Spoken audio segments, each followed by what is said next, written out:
Hello, everyone. It's Sarah Oblak Spiker here, and today I'm so excited to have a phenomenal Dr. Jen Welter with me for a very dynamic conversation. Hi, Dr. Jen. How are you? Hello, I'm good. How are you? Fantastic. So, for those of you in the audience who might not be familiar with who Dr. Jen is, where do we even begin? The world knows you, right, as the first female NFL coach. They also know you as an amazing speaker and author. They also know you as first female running back in the men's pro football. You also have other accolades like gold medals with Team USA. You have been in 8 All-Star selections, and you also have a PhD in psychology. If we take all those titles away, who is Jen under all of that, beyond all of that?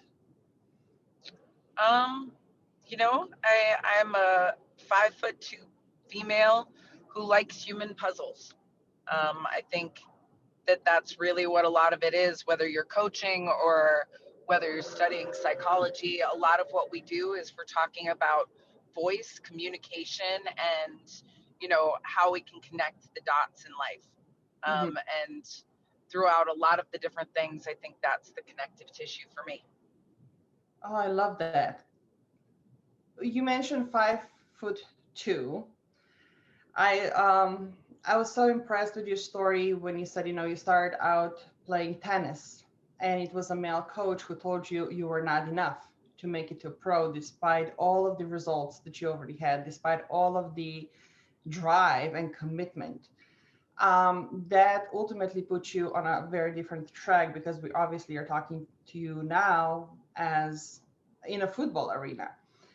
My question to you now is twofold. Like, how has that impacted you when you were told you were not enough? And how have you taken that lesson and you're now sharing it with parents and the girls you now get to work with based on your experience? Yeah, I think it really teaches us how important um, the voices that we surround ourselves with are, and how vital coaches are to young athletes, and that it's not just the skills that you're teaching, it's outlook on life, and and the determination that you go into situations with. I mean, he was right. By all standards, I am too small. And yet, does that mean that you should have told me that when I was 12, 13 years old? I could have easily played college, right? When I was in seventh grade, I beat the number two girl on the tennis team really badly, like the high school tennis team. And when I was in high school and hadn't played tennis in probably 3 years, I beat the number one girl in our tennis team 6-0 right before they were going to like a big competition. Um, and so, what is the level that we're teaching kids is enough or not? Hmm. Because I could have loved tennis and played it and had it be a big part of my life, as opposed to now it's something I, you know, haven't really done since high school. And sports have value beyond just becoming a pro. They Hmm. also teach us hard work, they teach us overcoming, they teach us so much. And those life lessons, they're not accidental, right? We always say, oh, you can, learn all these things through sports. And yes, you can. You can Hmm. also get bad experiences too. So it's really important that, you know, we we work to ensure that the lessons we're getting from sports are the best that they can be, and that the adults in the equation are really being intentional about not only the acquisition of skill, um, but the mentality that we take into it, the mental fortitude, overcoming, what it's like to set a goal and go after it, and how these things play in the context of a very long life. Hmm. And so we want those things to be as healthy as possible. And I look at sports um, as the thing in my life that has taught me I could be magic, right? At 5'2", I could step on the football field and be 6'10". And those are important for kids to get and to learn and to find that, because when we find those places and spaces in our life, um, we realize that we deserve that, and we'll go after it in other areas of life too. So in everything that I do, I try and use sports as a way to reach the people I work with, right? And to not only help them be better players, but better people as well, and ones that know that they're cared for, beyond just what they can do in sport. And I think those are really important lessons at all levels, right? From the youngest of the young to the ultimate pros. Like those things are vital. Oh, there's so many ways that we can take this conversation to, just from this one answer. Let's go back to your particular career. Once you got into college, you got acquainted with rugby. And in one of the conversations, you said, after you transitioned from rugby into actual football, that almost did not happen because of the memories that you have of not being enough, and you almost backed out before you even gave yourself a chance. Can you tell us about that experience? Yeah, I mean, I think for any of us, we have those moments of doubt, those moments of weakness, the times where we don't know if we're enough. And I talk about it because if we don't actually admit to that, then some people are going to think there's something wrong if they never had a doubt or had fear that a tryout might not go their way. And I remember thinking, you know, that football had been the love of my life for a really long time. And now I was finally getting the opportunity to try out to play. And what if I didn't make it? Right? Hmm. That very real, very raw conversation that we all have. And what I realized is that I could deal with not making it. I could deal with, being too small or told that. What I couldn't deal with was wondering for the rest of my life what would have happened if Yeah. I would have just gone out for that football team. And I think that that's such a valuable realization because, you know, I could have been wondering that to this day, Yeah. right? We might not be on this conversation. You might not be asking me about my football career, but that could be who I am and what I was wondering, as opposed to, having gotten to really work in this football space and pursue it um, to the highest level. Hmm.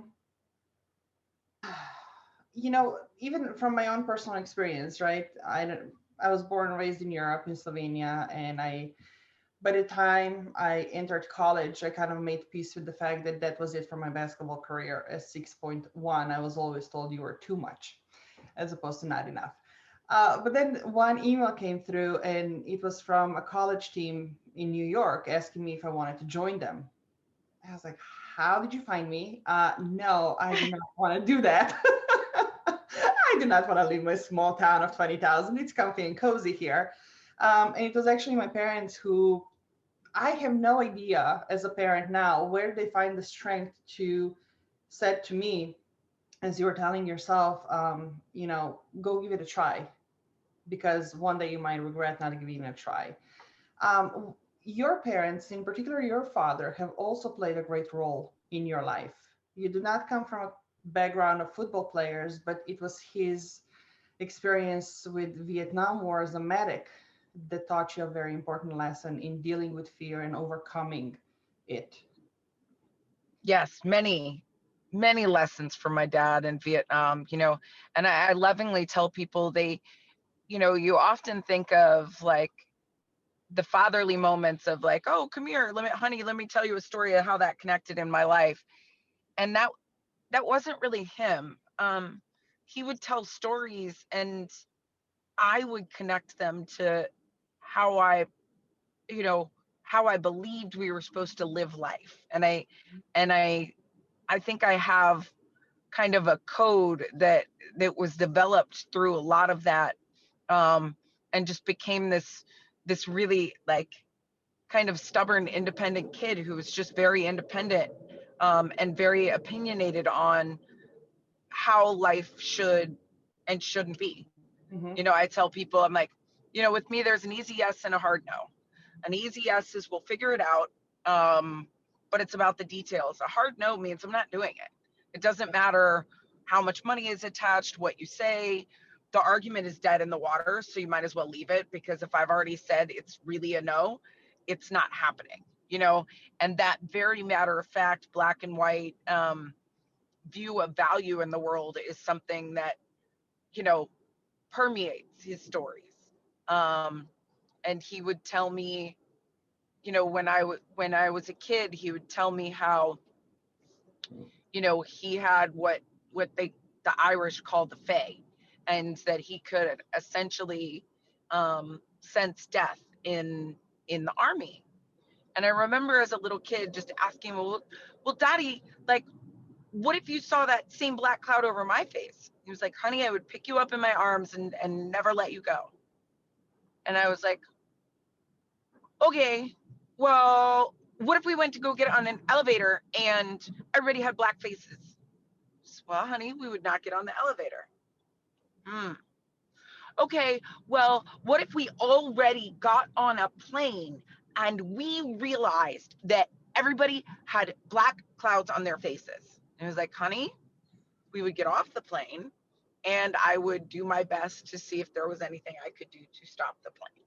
Mm-hmm. And I remember thinking, well, you know, my dad can sense death, right? Like, so I don't really have anything to be afraid of. And not that I was invincible in some things, but like I always felt like he would sense if there was something that wasn't enough, or that something really bad was going to happen. And so I think I know that belief um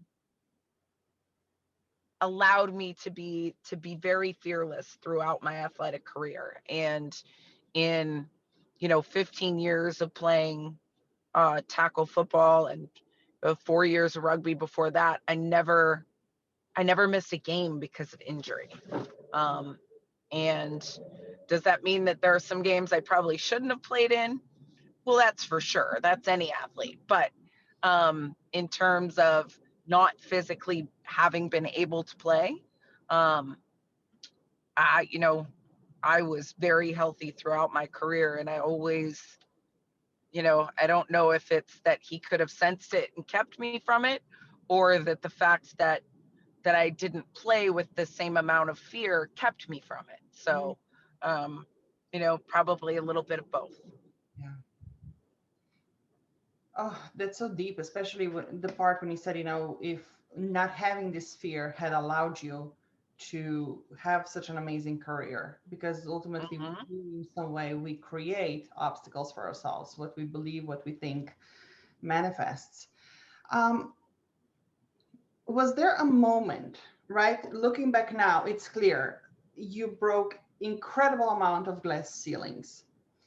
Was there a moment on this journey when you realized just how important this role of you would be, or maybe important is not even the word to describe it? Or did you realize only looking backwards of all that you have done now for so many other women who are now walking the path that you have paved? When I was playing on the men's team, I knew that it was possible that, you know, I could sustain a career-ending injury. Right? That's the reality of it, especially playing against men. And yet, I was willing to do it because I felt like we needed something to break through for women, and to get them to know that women could play football. And so it was important to me to do that for all of the women who, you know, I played with, and we'd sacrificed together for so long. And, you know, there were, I think, 75 or 100 women from all across the globe who were there when I played, and were cheering for me. And, you know, it was a matter of them cheering that I took the best hits that those guys had and got back up, right? For all of the women in the game.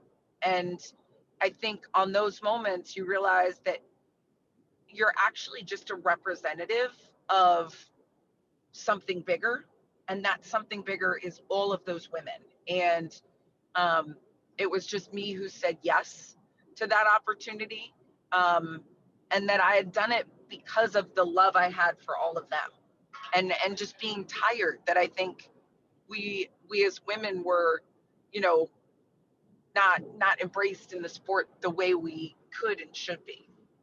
We were supposed to have our first conversation actually last week, for on a historic day when the first woman was inaugurated in the White House as a vice president. And I wanted to ask you, as somebody who has been first in so-called men's world, if you could give Madam Vice President or any other woman for that matter who is also walking into men's world an advice, one thing that you said in previous conversations, like becoming an insider, breaking the ice so there's no discomfort. How do you do that? How do you become an insider in something that is so prevailingly masculine, manly, like a closed circle? Well, you know, I think Kamala Harris has done, um, I mean, obviously she's been leading as a woman, um, in all types of different Yeah, places and spaces, and giving us a lot of hope for a long time.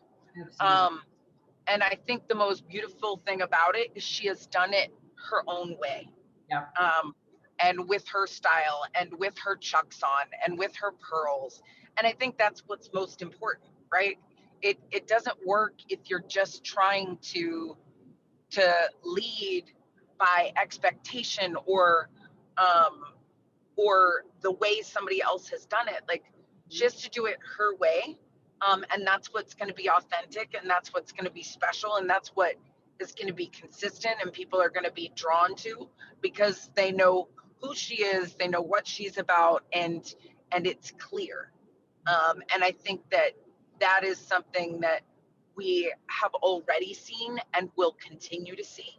Mhm. Um, you know, it reminds me a lot of how Michelle Obama embraced the first lady role, Mhm. right? She did it her way. Yes. And that's what I think I know I did, loved about her, is that she made her leadership role fit her. Mhm. And her strength and her confidence in herself, um, kind of gives us all confidence to love our own self. Yes. And you know, and I have no doubt that that will continue. And I think Kamala's voice will be one that resonates with quite a few women, just as, you know, we've already seen with Dr. Jill Biden. You know, Yes. that's already become a conversation, Mhm. right?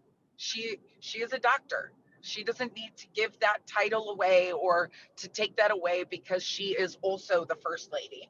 I Mhm. think it's amazing that we have a doctor as a first lady, right? Like, the Yes. two are not mutually exclusive. And I know, even for me, that's a struggle that I've gone through when people are like, well, is it doctor, is it coach? I'm like, it's both, Mhm. right? Like, it's not mutually exclusive, and either one can be right as long as you're using it in a respectful way. Um, but I know that, you know, even when I went into the NFL, like, my players loved that I had a PhD. They thought that was the coolest thing I had done with my life, right? And they loved that they could talk to me about those things. So I think with this White House in particular, with the combination of Kamala Harris and Dr. Joe Biden, that we're going to see different ways of women leading and the strength and independence, of women who really know who they are, what they're about, and they're going to be about it. So we all feel confident to be about it in our own lives. In terms of being an insider, you know, to me, that's listening as much as you speak. um, and and that meant really getting to know them.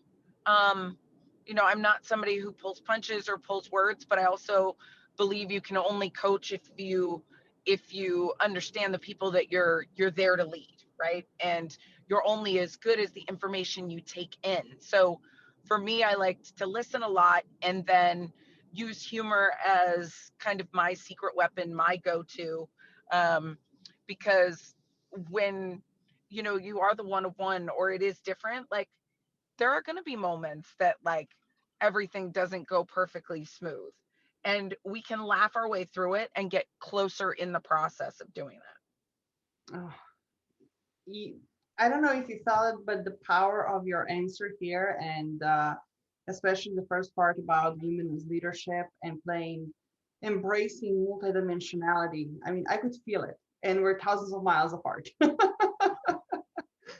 Can we talk about for a moment, stay on this topic of multidimensionality? I think us athletes are mastering this skill and just being and playing, not just in terms of playing multiple roles on the field and off the field, but literally you're holding the vision, you're playing this bigger game, and yet you're super present in every single moment and you're showing up.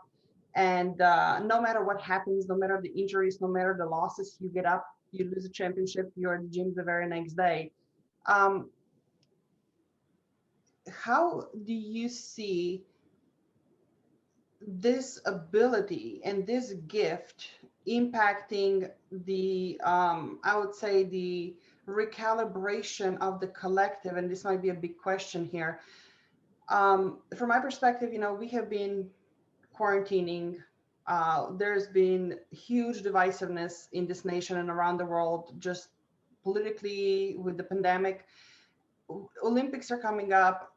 People need sports. People require somebody to look up to be their leader, to be their inspiration. Um, do you see the role of athletes and sports in general changing in any way, or becoming more integral in rebuilding this next version of the future of the new world that we're creating? Well, I think what's so special about sports, and why they've had such a place in the history of our culture, right? Like, and not just one culture. As human, we've had sport throughout our evolution, right? In one way or another. And I think, whether it was the time of the gladiators or the times now, we watch them and we can literally witness the human spirit, right? We see champions of the human spirit and the battle play out on a court or a field, which other people don't necessarily get to witness in a home or in an office, right? We play them out. We have battles of humanity, or for our life, or for our jobs a lot. But in this one, it's a microcosm of life that people get to be a part of, and they get to leave whatever they're fighting for in their regular life and live through those athletes at those moments, right? And I think that's why it becomes so special, especially in times where we need to believe, right? We need to see feats of human goodness, or teams overcoming, or miraculous plays, because they lift us um, for even a time. And I think what we're seeing is that more and more it's being accepted that athletes are not just there to play a sport, but they're to play a role in our society through sport. Yeah. Seeing more and more athletes embrace that, I think, and I think it's going to continue to evolve, and in the best ways possible. For somebody like yourself, right? You yourself are saying you have to play for something bigger. You have to have this big vision. You have to dare and you have to try. Um, you are holding so much on your shoulders. You're moving so much. You're blazing new path. What kind of support, in your experience, has been required in order to be able to sustain that? Perhaps not just physical, but also mental, emotional, spiritual support that you can actually do that day in and day out. Sometimes I wish there was more, because I think often as a first, you're very misunderstood, right? You have to make hard decisions and hard calls, and there aren't a lot of people who understand what you're going through because there isn't somebody who's been there before you. Mm-hmm. Um, and yet, for me, I always pull strength from, you know, what what I lovingly say is this big, wacky, wild family that I've developed, right? It's my family of birth, but it's also the family of choice. Those people that you pull together with and pull for you through your journey of life. And I have this big football family that's women and men, um, domestic and abroad, who I've played with, played against, coached against. And we are every make, model, shape, size, creed, color, sexual orientation, religious background, you name it, we've got it. And we are so much better together, right, than we are apart. And that has made me the person that I am. And so it's it's trying to do the best by that that big family and honoring the role that I have in it for Mm-hmm. all of them. And I think that's where strength comes from. Oh, beautiful. And powerful and so necessary to have conversations around it, especially when you said, when you're first, there's no point of reference. People don't understand you, you feel misunderstood. As a coach now, you also work with girls in your Gridiron Girls to really create a platform for them to um, be able to experience and participate in arenas where previously the doors have been closed to them. Do you have these conversations with them as well? And I'm asking as a mom to two little ones. I notice sometimes, when they feel something and they close up, and I could see it in their eyes that they're trying to find the words, they're trying to find something to show for what they're experiencing, but they just can't. How do you have those conversations with younger girls who are just getting started on the path of being a trailblazer? Well, first I hope that they're not necessarily um, thinking of their young life as having to blaze a trail, right? Like, I think that they should be able to be kids Yes. and to be curious and to have fun and to try things and to love them and to go after it.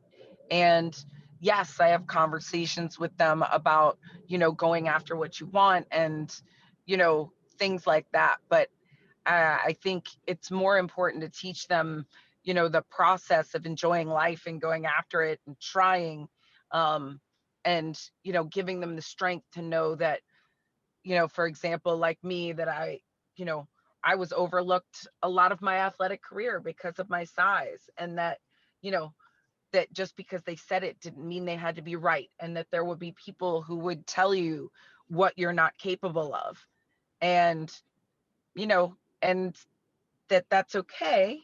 But you don't have to let them be right, right? And the way that the world wins is if we quit. And so it's kind of like, to me, I really just want to give them a piece of kind of the motivation that has driven me um, throughout my career, to hopefully have them feel great, or to pull from that confidence, or to have had somebody there when they have a moment that they want to go for something.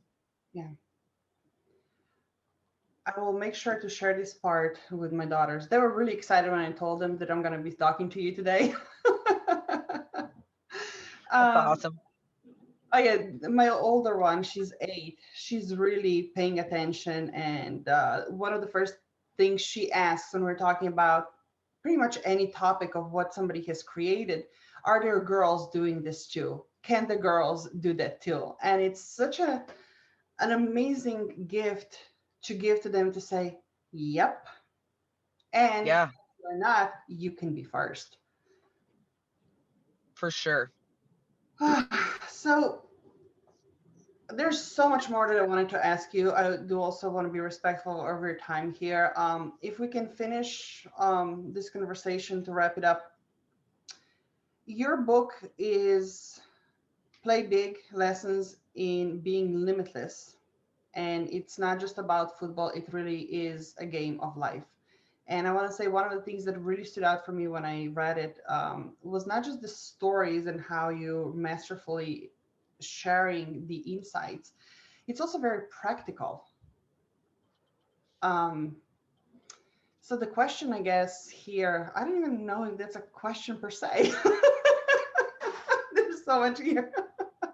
Um, how do you see the role? I mean, how have you used your doctorate and this additional insights in psychology, sports psychology in particularly, as for helping you go through this journey and now turning around and creating the tools for people that they can use in the sports arena and in life? So, to me, getting my degree in sports psychology and then my PhD while playing was the ultimate fusion of theory and practice, right? Like I could learn something and then try it out and be like, I wonder if that'll work in my game, right? And so I always took the things that I was learning and looked for ways to really try them out in my own game. And I think it made me hyper aware of a lot of those connections that maybe we take for granted in some situations.